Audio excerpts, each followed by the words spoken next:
Hi, everybody. Welcome to another Career Foundry event this evening. And I'm super excited to welcome Emerson back. Emerson worked at Career Foundry, and we're going to be doing a fantastic event on UX writing. So an introduction to UX writing. Now, I know that we've got a lot of people who are interested in UX writing joining this evening. To kick it off, we've got a chat open on Big Marker, but we're also streaming on LinkedIn and YouTube. Just drop on the right hand side, why you're interested in UX writing, what your name is, and where you're joining from. So we usually get a super international crowd, and we want to make this as interactive as possible. So do reach out and do tell us where you're joining from. We love to see that whilst people are joining.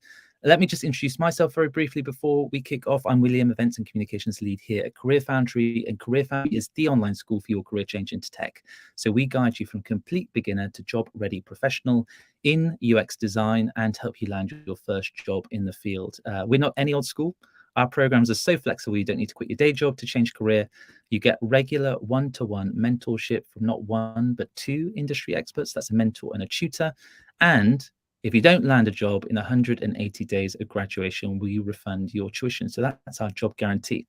If you'd like to find out more details about the curriculum or anything more specific about the programs, I do recommend booking a call with the program advisor. They will answer any more specific questions about the program. But that's all about Career Foundry. Tonight is all about UX writing. And as I said, we're super happy to welcome a previous colleague back onto the events platform again. So welcome Emerson back to the platform. Just a couple of house rules for people who are joining.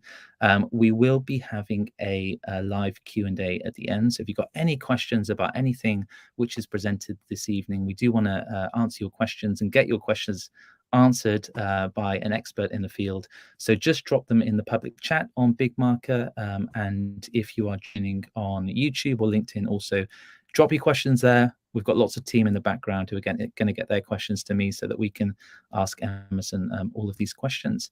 And yeah, that's really all I want to say. Emerson, I'm going to hand it over to you. I've introduced Career Foundry. You've got the floor. I'm going to disappear into the background, and when it's all over, just call me back, and yeah, we can have a Q&A. Give me a second. Disappearing. Everybody can hear me, yeah? The microphone just did a weird thing. So, hey, I'm Emerson. It's nice to see you all here. Really excited about this talk. Really excited about the upcoming ones that I'll be doing with Career Foundry as well on inclusive copy and how to become a UX writer. So, yeah, very exciting. I just saw my friend Amanda in the chat. Hey, Amanda, you're here. This is fun. All right, so I'm going to start off, give you a little information about me so you know who you're dealing with. So I'm Emerson. My pronouns are he or they. Either are completely fine with me. I'm a plant dad. I'm a book lover. I'm a cat servant. You can see her here. Her name is Clementine. Currently, she is napping, and so I'm hoping she will interrupt us. If she does, bear with me. So I'm obsessed with inclusive design and accessibility. I'm also a senior UX writer at HelloFresh. So of the people here tonight, I'm curious to know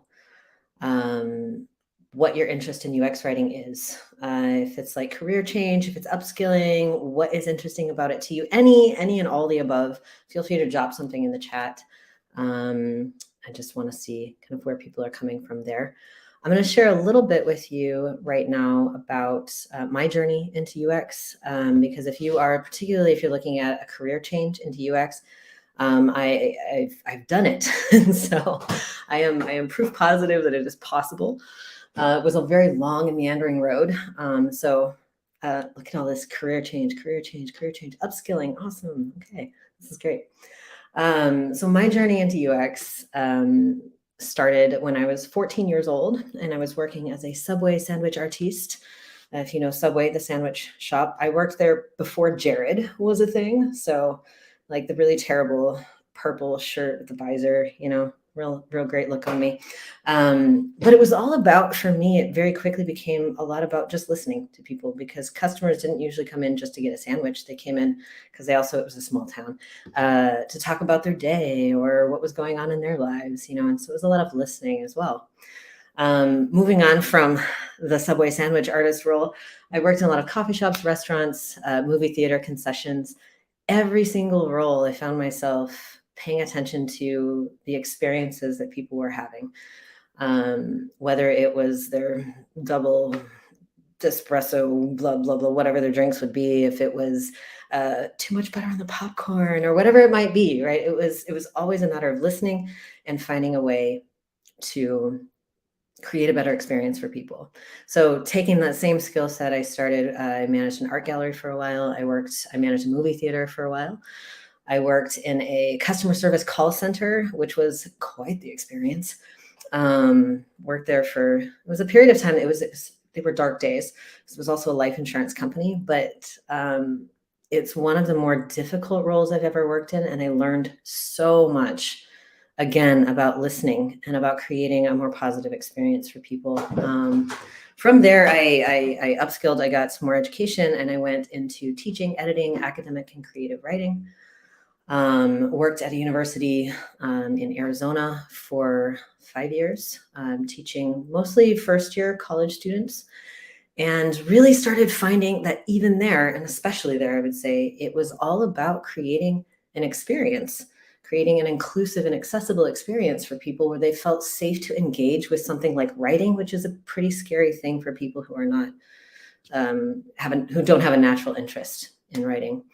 From there, I made the leap into tech. I decided for many, many reasons to move to Berlin.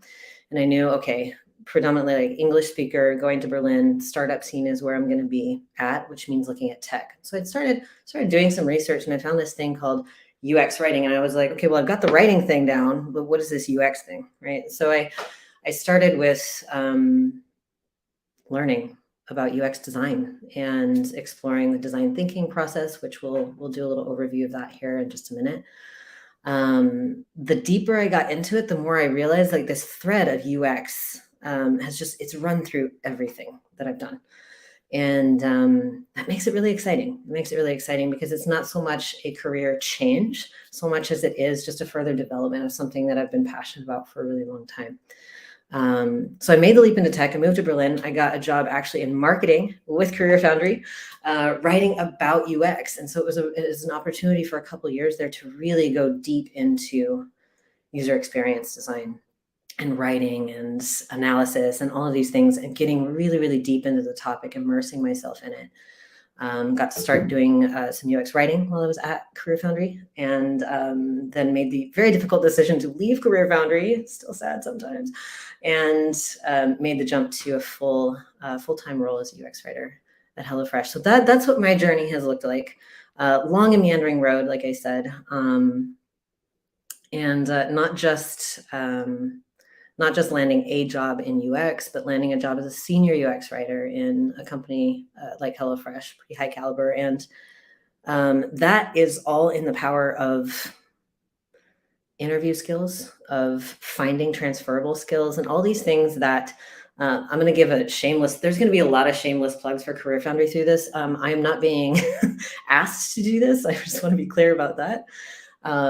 The career advisors. So at the end of the programs at CareerFoundry, you have a career advisor who helps you through like interview coaching and things like this. Absolutely amazing work there, and does pay off. And so just another plug there. So that's me. This is who you're dealing with. Let's move on and get to what we're going to cover.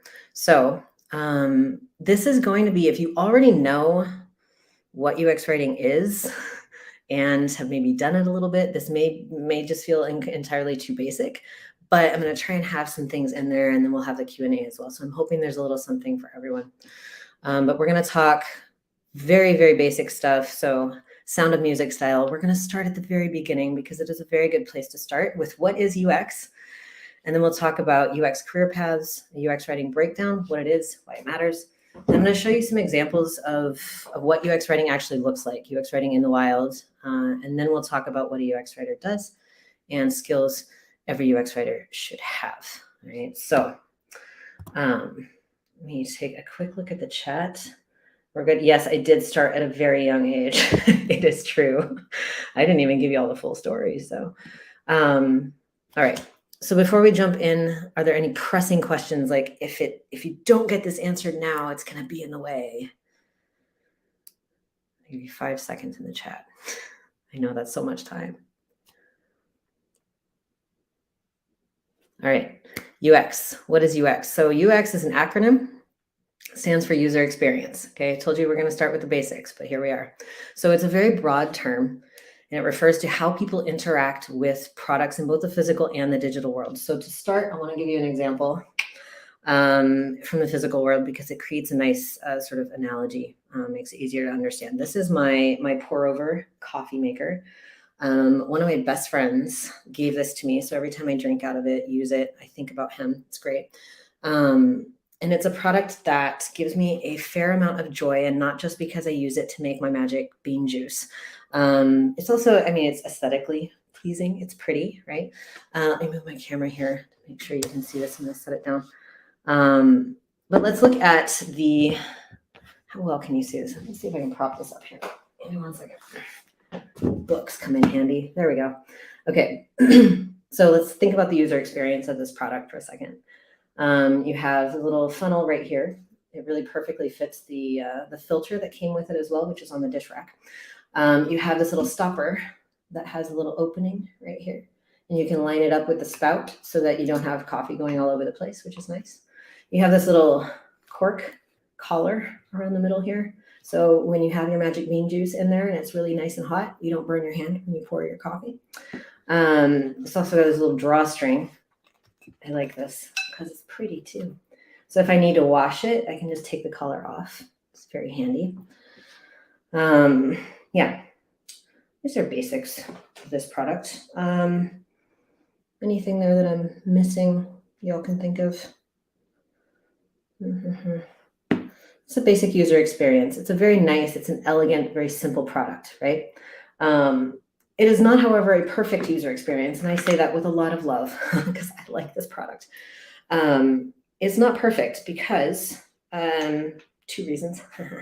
It's not insulated. Stuff doesn't stay warm in there for very long. And then the other problem is that I'm trying to get this color back on without dropping it and doing what I'm about to say. I'm a very clumsy human, and I have a cat. And this is made of glass. This is not the first pour over I have had because I have broken one and my cat has broken the other. And this one we are guarding very carefully. So there's UX in the physical world, right? Now, in tech, as a career path in tech, UX-related disciplines focus on how people use digital products and the ways that those experiences can be improved, right? So this is UX, user experience. Now, UX career paths, these disciplines typically utilize design thinking, which is an ideology, it's a process, it's a way of thinking about and solving problems. Now, you could go to any number of UX writers, designers, etc., and ask them about the design thinking process. And there may be a lot of people who don't use these words for it, who may have different words for these different stages I have listed at the top of this slide. But the essence of these 5 things, that's always going to be a part of the UX process. So we're going to walk through this while I give you an illustration of one UX role it's the better known one, UX design, to give you an idea of what that process looks like. And then we'll explore these other 2 UX writing career paths, or UX career paths, excuse me. Now there are a lot of other specializations we could talk about, but we don't have time to go into all of them. And I want to focus on the ones that are most relevant to this process, and what we'll be talking about today. So, all right, I feel like I'm talking a lot. I'm gonna check the chat really quick. Are we good? Y'all are a quiet group. Okay, we're gonna have to change that. Just bear with me, we'll change it. All right, so let me go back to my slides here. Okay, walking through the design thinking process. So we start with empathy. Empathize is the first stage of the process. So let's talk about UX design as a role. So a UX designer is looking at the architecture of a user experience. So for the purposes of this talk, let's focus more on a digital product that we are all probably familiar with, is like an app on your phone, okay? Let's build a bigger hypothetical scenario. Let's say we're all on a design team. We're working as UX designers and we're working on an app for, I'm not super creative right now, so just bear with me. We're working on an app for transgender people who want to keep track of the details of like transition related things. So blood work, doctor's appointments, letters and documentation, things like this. They want a way to organize that part of their lives. Okay. So as UX designers, we would go and we would find time and ways to connect with these people, the people who would use our app. Okay, if it's a new product we're designing, we want to find potential users. If we already have something, we want to find people who actually use our app and talk to them about what do you need? What's going well with this? What's not going well with this? What are the things you wish would change? We take the time to empathize with them, connect with their needs, right? Then we take all that research, we move to the define stage, and we start to unpack, okay, here's what the users need. How do we distill this? How do we find connections between things? And can we define a handful of problems that are solvable, problems that we can solve, right? In this stage, I like to come up with how might we statements, like how might we help transgender people organize their transition-related documentation, appointments, etc., in a way that is, and we can add whatever adjectives we want to add there. So we define a problem so that we can focus. We can focus our efforts as we move to the ideation stage, right? So ideation, we're looking for ways to solve the problem that we've defined. And there are a lot of ideation techniques that can come into play here. If you want to dig into any one of these stages of the process as a whole, and again, this is a shameless plug. I wrote for the CareerFoundry blog for a while. I have colleagues at HelloFresh who we even go to this blog and reference it as we're like figuring things out for our roles. It's good content, right? So explore on the CareerFoundry blog. The UX design section is going to have everything you want related to any of these things. Okay, so I'm getting off track. With ideation, we come up with a number of ideas that we think might work to solve the problem that our users are having. And we build one or two, or maybe we can synthesize some of them into one kind of working model or a prototype that we can take to our users or potential users, and we can actually test it to see the idea that we had, does that actually solve the problem that they're having? Does it solve it in the way we were thinking it would? Or does it not? Or does it reveal new problems that we can like go back to the empathize stage, work back through the process and refine it, iterate on it, and find better and better ways to solve those problems, right? So that's UX design in a nutshell. It's very nutshell-y nutshell, okay? UX research as a career path focuses mostly on the empathize and define stages of this process, really connecting with users and really working to solve problems, or I'm sorry, to define problems to take to the design team, who would then take it and run with it. And then we have UX writing, which we're going to dig into. But before I do that, I'm going to pause. I'm going to take a little bit of a tea break. I want you to pop into the chat with any questions you have about those first two roles before we move on and focus with UX writing, just in case. Quiet crew. All right, we gotta shake things up here. All right, so pop into the chat, and I want you to tell me why UX writing? Why are you interested? What is it that piqued your interest? Where did you hear about it? Tell me a little something there. What do you know already? How did you find out about it? Give it a think.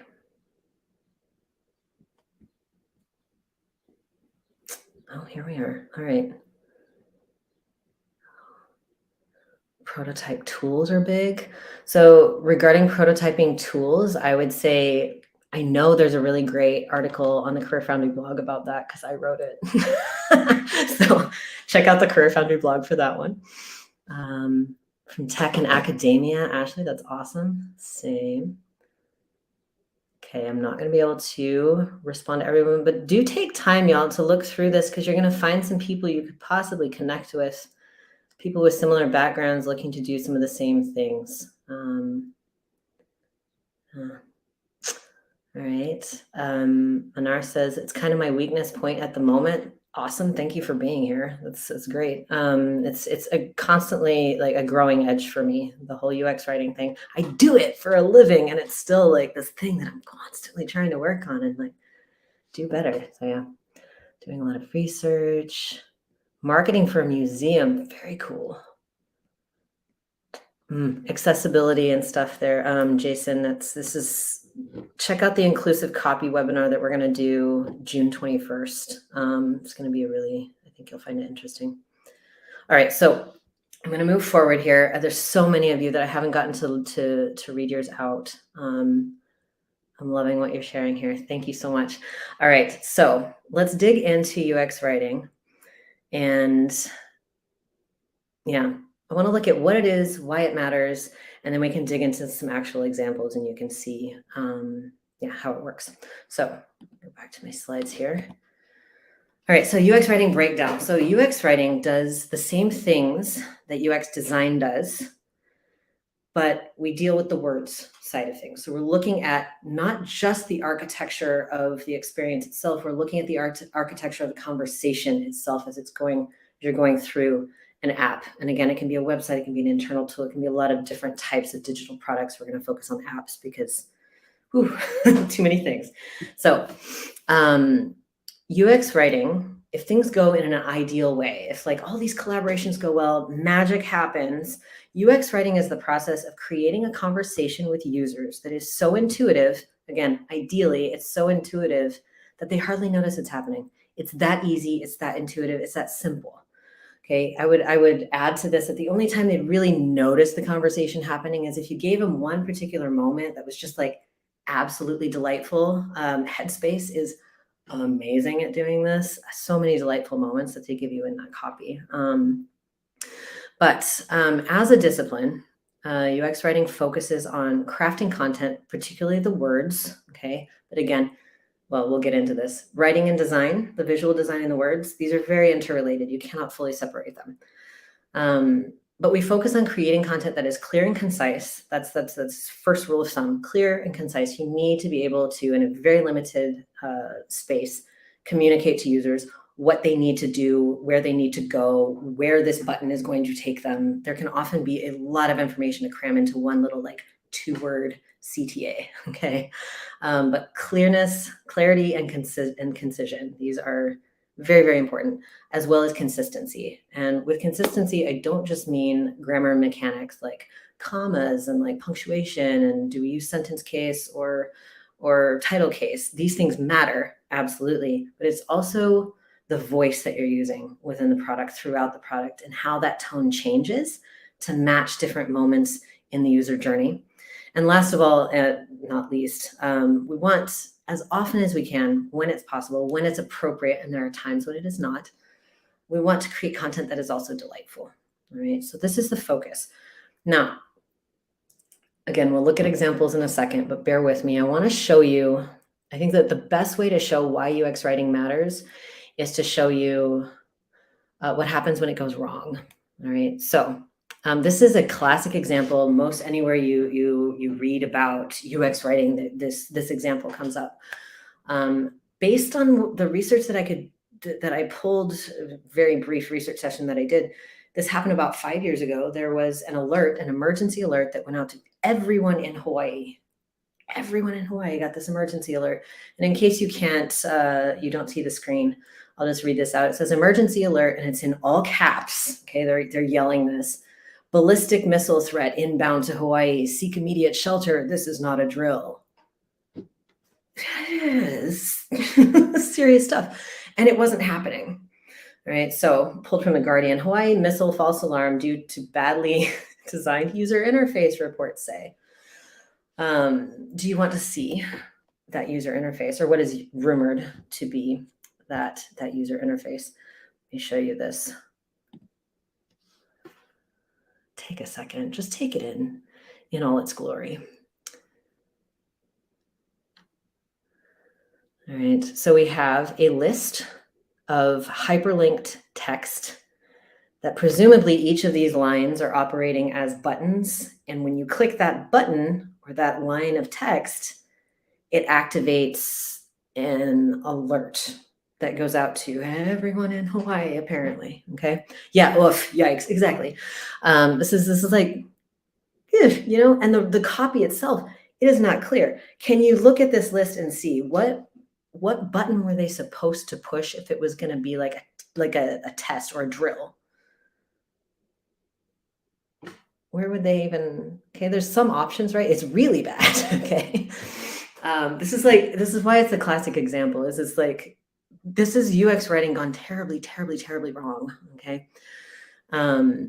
If somebody had gotten up that morning and gone to work without their magic bean juice, I think anybody could have clicked the wrong button there, right?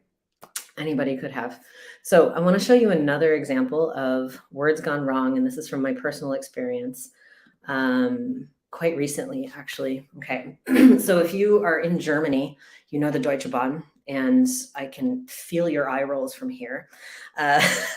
Their app is somewhat lacking. It's not as bad as it could be, but yikes. Okay, so I was getting ready. It was the day of. I was going to Dusseldorf, and I got on the bus with my very heavy bag, got on the bus to go to the main train station here in Berlin, and I get a notification on my phone, and I'm so mad at myself for not screenshotting that notification. But I didn't think about it because I panicked, because the copy was that panic inducing. For somebody like me, I run a little anxious, and it was like, I'm on my way to the train. Okay. And thank you, Jackie. I try. I'm on my way to the train, and I get a notification from Deutsche Bahn, and it says, stop canceled, select or choose another departure, something along these lines. And I was like, excuse me? Like, huh? What? And so I get in and I follow I look at the ticket detail, which is this first screen grab. And let me make this bigger for myself so my eyes can take it in. So it gives you this little bit of information: entrance and exit not possible, construction work. Okay. So then I go and I'm browsing other departures, and they're giving me options that are like first class on what looks like the same train for 350 euros, or other ones going like 150 euros, all these things. And I look and I see this train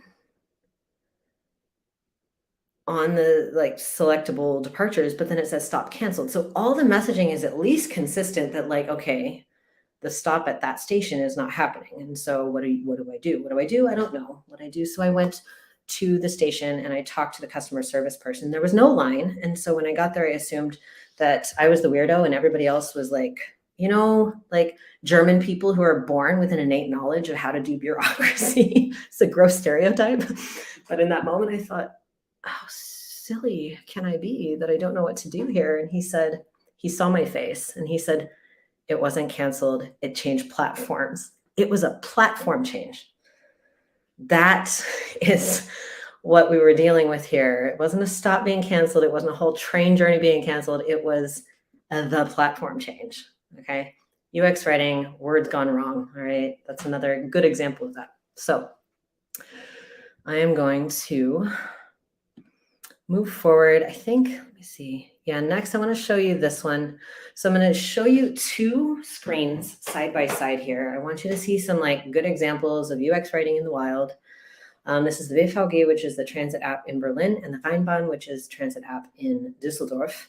When I was in Düsseldorf, I used this app and I was just like, oh, it's so pretty. Okay. But I want you to take a second and I want you to look at the differences and similarities between these two. All right. If you're having a hard time reading the screen, I will read some of this out to you. So in the BVG, the Berlin app, you have the home screen. You have a trip planner where you put your starting point, your destination. You have nearby departures, and you have tickets. And the two options there, I'm assuming, are frequently selected options. Okay. The Rheinbahn app, you have an ad or like more urgent notification for the Deutschland ticket, which is like a thing right now. Then you have a section, it says drag origin to destination, fast select.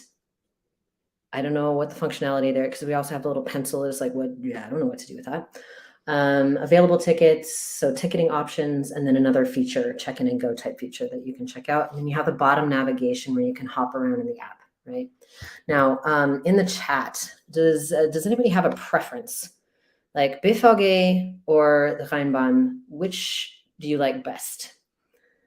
Which do you like best? And why?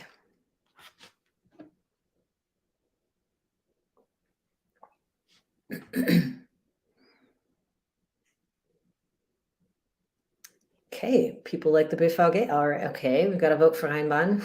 Okay. All right, exactly. Okay, so there's some confusion around these things, right? All right. Yeah, all right. You guys, yes.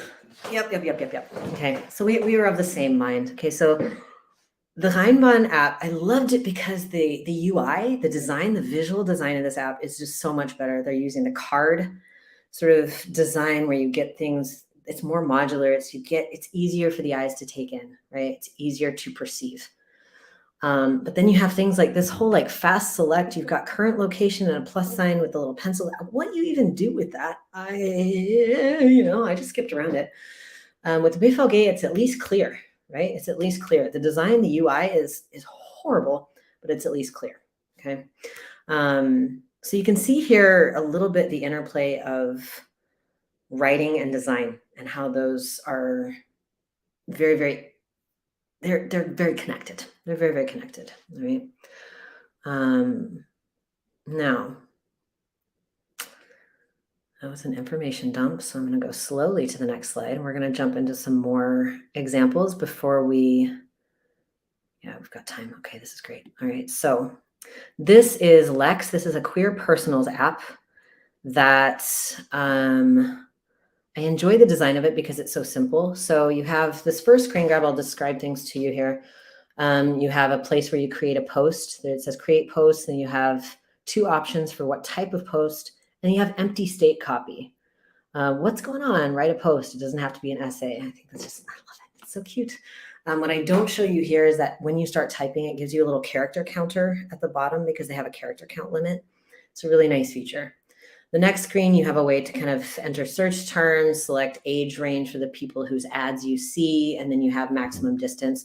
I like that they did like in mile increments, and then they say the world, which I think is cute. And then you've got buttons at the bottom. In the second screen, what I'm showing you here is the notification at the top. So when I took these screen grabs, it gives a notification. It says posting to Instagram, tag us, we're at Lex App. Okay, so it's a nice little bit of UX writing there that's also encouraging engagement in another area, right? And so right here is a good example where you see this intersection. We'll talk about it later.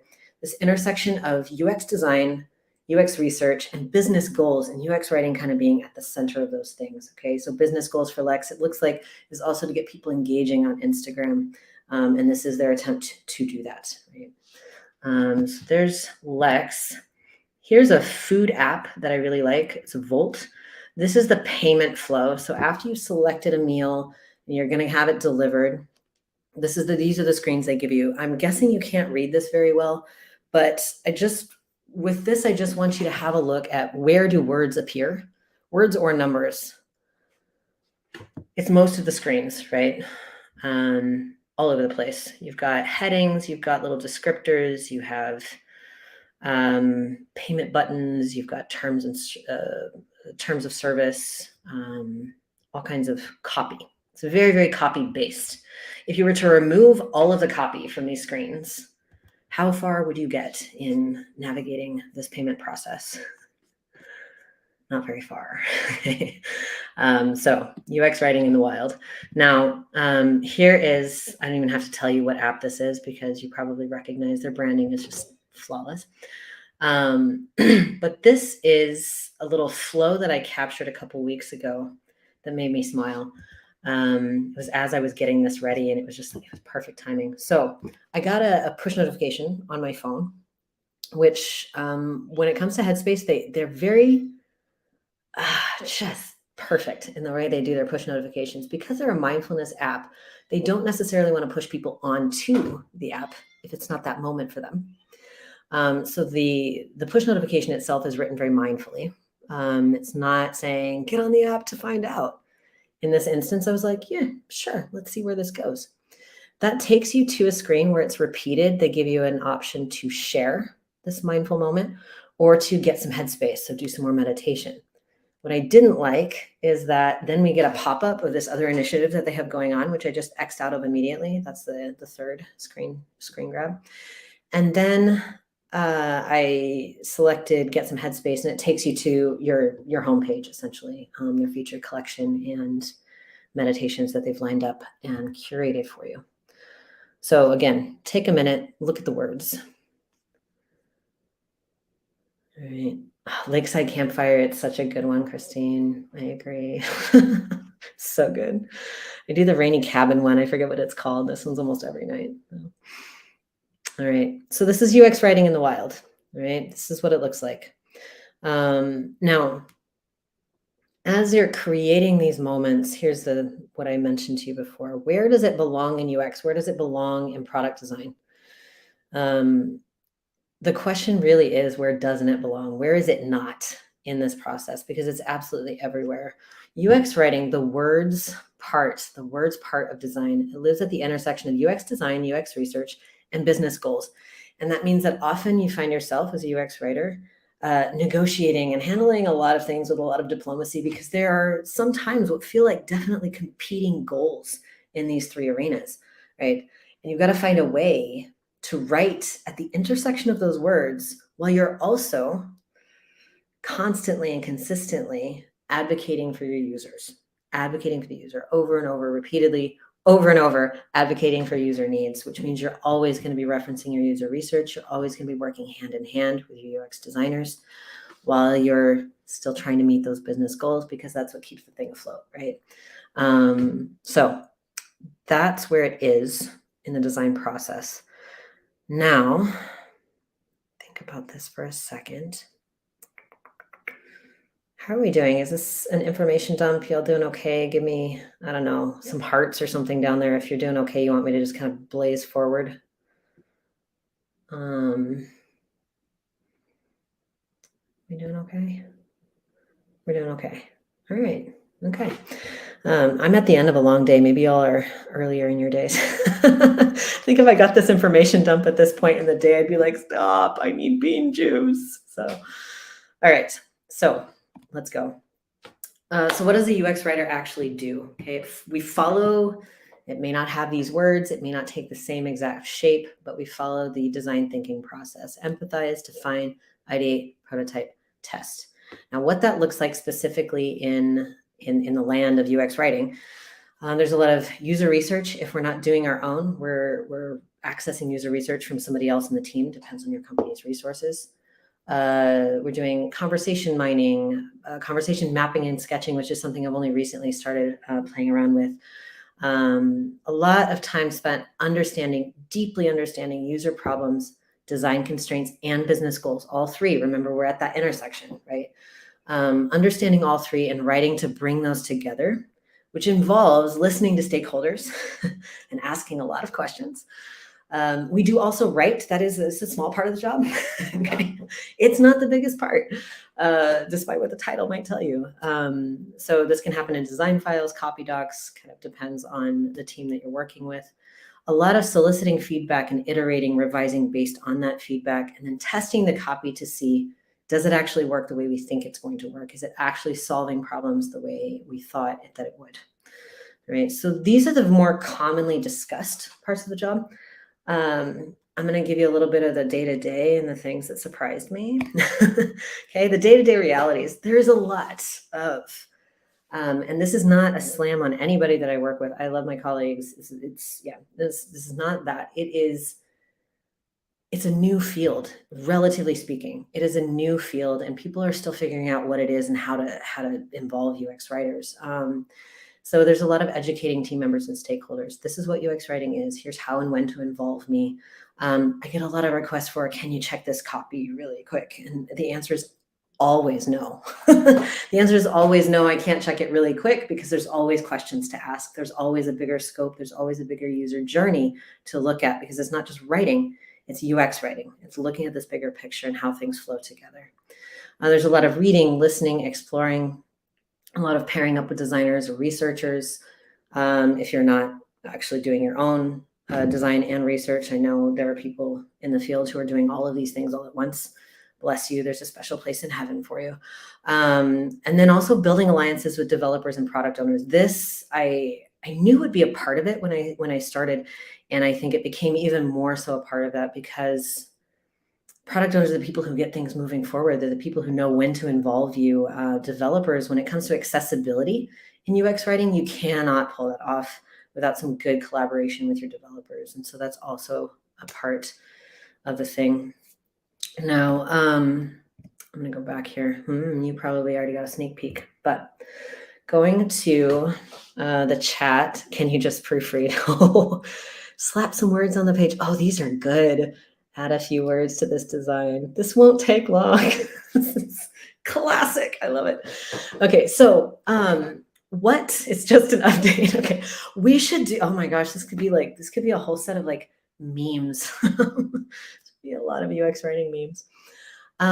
So based on everything that we've just now talked about, I want to make sure I save time for your questions here at the end. But I want to take a second and ask you, based on like everything we've talked about, and this is not a test, there's no right or wrong answers. What do you feel are some of the core skills that UX writers need to really do the job?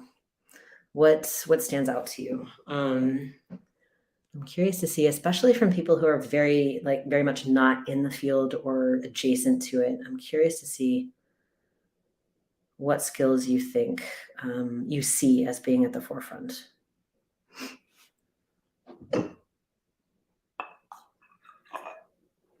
There it is. Yup. Very good. Yeah. Research skills, empathy, being precise, curiosity and empathy. Yep. 360-degree view. Oh, you're nailing it. Okay, the talk is over. You answered the questions. That's it.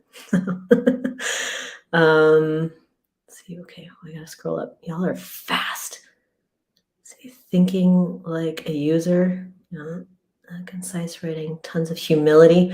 Oh, tons of humility. You are not wrong. You are not wrong. The number of times that user research has proven me wrong.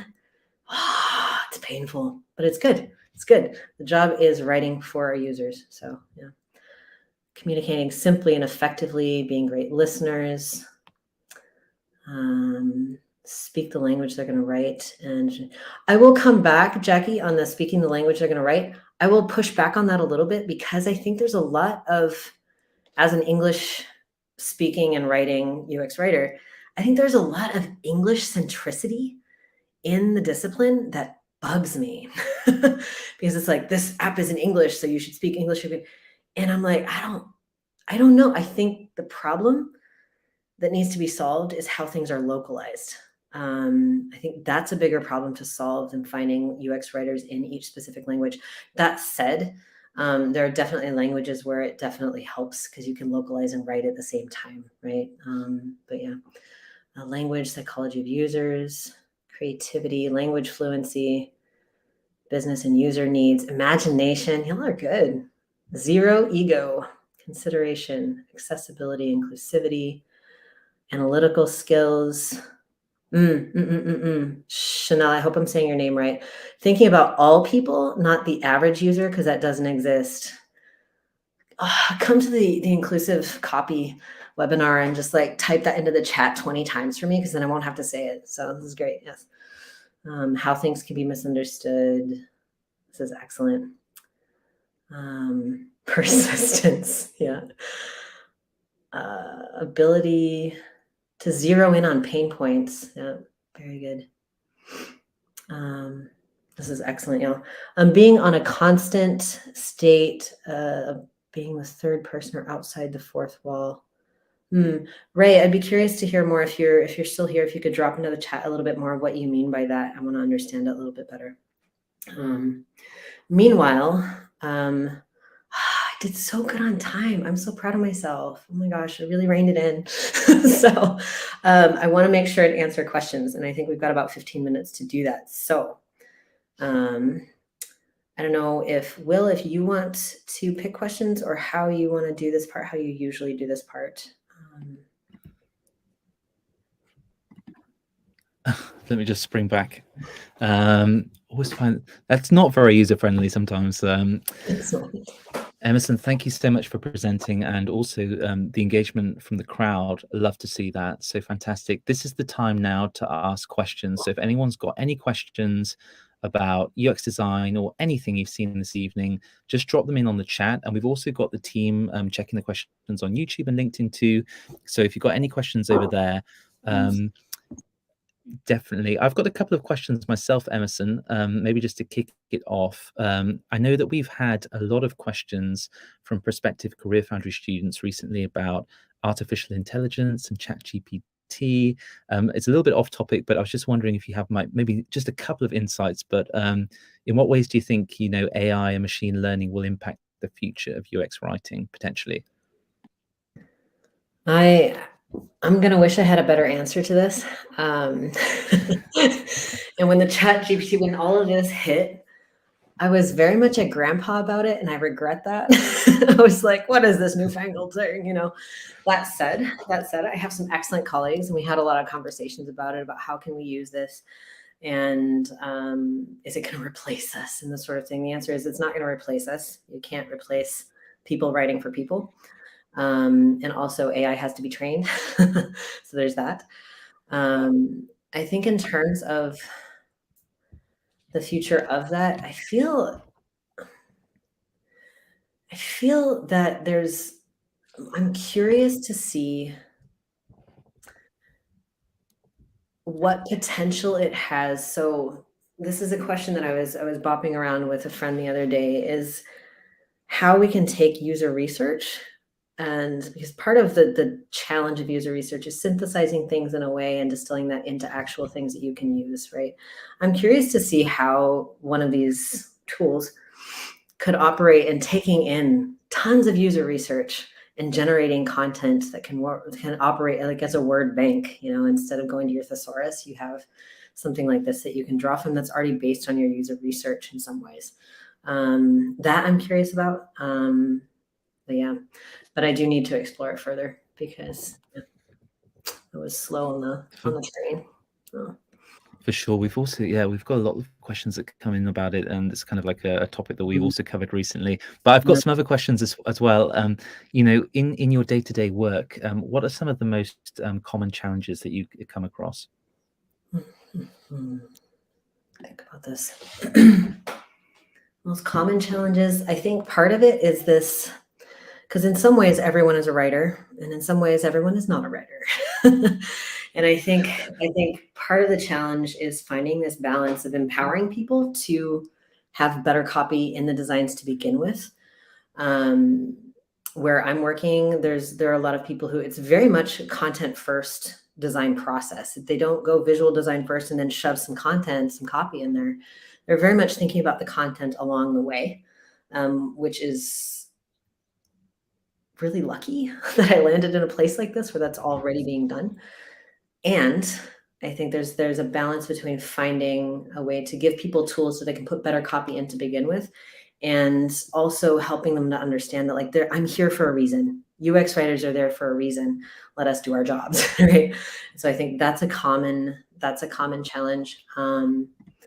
I was asked a question on LinkedIn actually about where do UX writers, where should they be within a design team? Should they be embedded in design team? Should they be their own team? Where should they be in an organizational, like in an org chart? And that's a challenge because anywhere you put us, you have these challenges of what do you do with UX writer? And so there's a lot of just needing to have that sense of the skill set, UX, design thinking, empathy, all of these things, having that set pretty deeply in your bones so that in those moments you can step in and you can educate in ways that are also really empathetic and don't make people feel like they're doing something wrong because it doesn't help, And so I think a lot of it is communication. A lot of it comes down to communication, which as I was giving that answer, I totally spaced out putting this up. So I'll just leave that there for you all. You can see it's my summary. I was looking at all of your great answers and I forgot that I had some. So yeah. For sure, that's a great answer. I also think it's great to put the core skills on a page so that people can see everything that's kind of going on and all the parts that are part of your career too. I'm going to jump into some questions from the audience. Apologies if I pronounce anyone's names wrong. That's not intentional. I think there's a great question from Jaber. I know a lot of people watching this evening are going to be taking their first steps into UX design, and potentially one of those avenues is UX writing. The question from Jaber is how do you start a career, or how do you get into UX writing? I would say it depends on what your skills are currently, because that will help determine your jumping off point. I wrote an article, again, shameless plug. I wrote an article for the CareerFoundry blog about how to get started in UX writing. And as I remember, it's been a while, I've slept since then, but I remember writing about here, like how to do an assessment of your current skill set and to identify, okay, here's what the skill set is, here's where I'm at, here's the gap, where do I start? That's what you need to do. Because for me, it was learning the UX side of things. For other people, it might be learning the writing side of things, but even within the writing side, there's so much more on the UX side, that intersection of UX and writing. There's so much there to discover. That's not just like commas and punctuation and stuff like this, you know. For So I don't know sure. if that's I a think actually, helpful answer. It's just like, it depends on you. But it I does. think Christine's got a good follow-up question. I suppose it's looking at kind of like resources and blogs, but Christine's asking, what's a good first book to read on UX writing and design? Okay. Oh, I have so many. Oh, there's some good ones. Let me just, I'm going to grab a quick link and pop it into the chat. So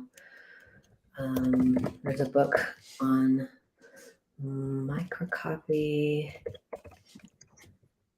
Grab this one here. 1 second. There it is. This is directly from the author. It's on microcopy. This is hands down the best book on UX writing that I've ever picked up. It's amazing. I wanted to drop that link in. Other ones that are good. Yeah, Design of Everyday Things. So Don Norman's The Design of Everyday Things. I love that book. And it could have been so much more usable than it was. It was just like, from an editorial standpoint, I was like, make it stop. So I think yes, and also I think Tori, I'm going to mispronounce her last name, Podmajersky, wrote Strategic Writing for UX. Pop that title in. These are some of my favorite ones. Writing is Designing is another one. Writing for Designers, very good one. Thank you, Nadia. There's so many, y'all. There's so many. There's also, I'm going to keep doing this. I swear, Will did not ask me to keep talking about the CareerFoundry blog, but there's also a couple articles on the CareerFoundry blog about podcasts for UX writers and books for UX writers. So there's all that. Yeah. Just for context, if anyone's joined late, Emerson also contributed massively to the CareerFoundry blog, so you will find lots of articles there from Emerson if you dig deep. I think another good question that's come through is about transferable skills from Jen. And do you think employers are open to transferable skills, you know, from business analysis and technical writing, for instance? I'm proof positive that they are. I came from academia. Before that, I was in life insurance and went into teaching. And so like very meandering journey, and interviewed with HelloFresh. And I was honest in the interview. I was like, do I know what I'm doing? We don't know, you know? And got hired in a senior role, you know? And so I think, yes, it's absolutely positive. And especially in technical writing and these kinds of things, like that is its own form of UX writing. You are writing for a very specific set of users and those sorts of things. So yeah, I think if you're already in some sort of a tech writing role, you're ahead of the game. You're further ahead than I was. So, yeah. Sure, that's great advice. Also, a great question come from Corey, and I think this is a question that we get quite often from prospective CareerFoundry students. You know, what are some tips on breaking into UX writing? I'm trying to transition into the field, but so many UX writing listings I see are for senior positions. Apply for them. Like there's no reason why you shouldn't. People say this because they have a particular thing in mind, but again, so going back, and I'm not hating on employers here, but a lot of people are hiring UX writers and they don't know what we do. You know, they're like, we need somebody who takes care of the words. in some way, right? And they want somebody who's really good at it. So they say a senior UX writer. That could very likely be you. I would say also ignore these listings that are like, you need 5 to 10 years of experience. The role hasn't existed for very long. People who are writing this in job descriptions, I'm like, I don't know if you're fully up to date with where this field is at. So apply would be my best advice. Like, apply to a lot of things. A lot of times it's a numbers game. And the other advice I would give is to get somebody's input on your application materials and some interview coaching, because there's everything hangs on that. Everything hangs on that. So, yeah. 100%, definitely agree with that. Also, let me just say briefly that we do have at CareerFoundry lots of career specialists who work with our students. And if you go to the CareerFoundry website and go to the online events and you scroll down a little bit, we have actually got a talk coming up from Susan Clark, who is one of our senior career specialists. And she's going to be doing an event on how to create a standout tech resume. That's a little bit of a niche topic, but it might be of interest to some people. But also, if you go down, we've also got some on-demand webinars where you can see Susan also talks about some other topics too. So great advice from a career specialist. I also wanted to pick out one point before about transferable skills too, is that actually when you're moving into a profession and you've moved from other professions before, you do actually have a lot of soft skills that you bring, and companies tend to write job ads with everything that they want to see on the job, but actually the reality is that there is no candidate out there that's going to have all of those skills. They've kind of written a wish list, but in most cases that doesn't actually occur. So Emerson's advice, 100% agree, apply. And always tailor your application to what you're applying for. To LinkedIn quick apply, it feels quick, and maybe it's a instant buzz, but it's probably not going to get you to where you want to be. Yeah, another great question, I think. Oh, sorry, Emerson. Really quick, adding to what you said there, I think that don't forget that the time that you've spent working on and developing your transferable skills is time that you have spent preparing yourself in this field. Like, that counts as experience. Don't discount that. Like, oh, but I'm changing careers. Yeah, you are, and you're bringing a lot of experience with you. That counts for something. So yeah. That's really good advice. And we say that to all career changers too. You're not starting from scratch. You're not starting from zero. You're going to bring all of that past experience with you and into your new position too. So, whatever you don't believe that you're starting straight from scratch. Another great question come through from Rowan is, does it help if you already have a dev background to transition into UX writing? So I am currently taking some development courses because I need a better understanding, and not to do the core aspect of the job, but to really kind of amp it up, especially when it comes to the accessibility side, which I'll go into June 21st webinar we do here again. The accessibility side of it, I can't fully pull that off unless I can kind of speak some of my developers' language. If you've already got that knowledge, beef up those writing skills and do it. Like, that's amazing. I'm jealous. So, yeah. Thanks so much for the audience this evening. It's lovely to see such great questions, such great engagement. You've been a great audience this evening. I just wanted to post one thing for anybody who is interested in pursuing a career in UX writing or maybe UX design. CareerFoundry do actually offer a free short course, which is 5 or 6 days. I'm just posting the link on Big Marker. And it's going to take you a little bit further than this webinar this evening. So you'll get to learn about some of the key skills. There's some practical exercises, and there's some familiar faces on there too. So definitely check out the CareerFoundry short course. Emerson, thank you so much for presenting this evening. I think that was a really worthwhile session. I learned a lot, and I think the audience did too. So thank you so much for that. It's great to have you back on the channel. Thanks. Yeah, we love to have you back. You're part of the CareerFoundry family, so welcome back. What else did I want to say? I'm forgetting now. This happens towards this time in the evening. But if anyone is watching and you are interested in a career in UX design or UX writing, we are currently offering a career change scholarship for the first 50 career changes, and it's worth up to $1,285 or €1,125 off the full price of our UX and UI design programs. And to claim, all you have to do is book a call with the program advisor. So I've added a sticky note on big marker.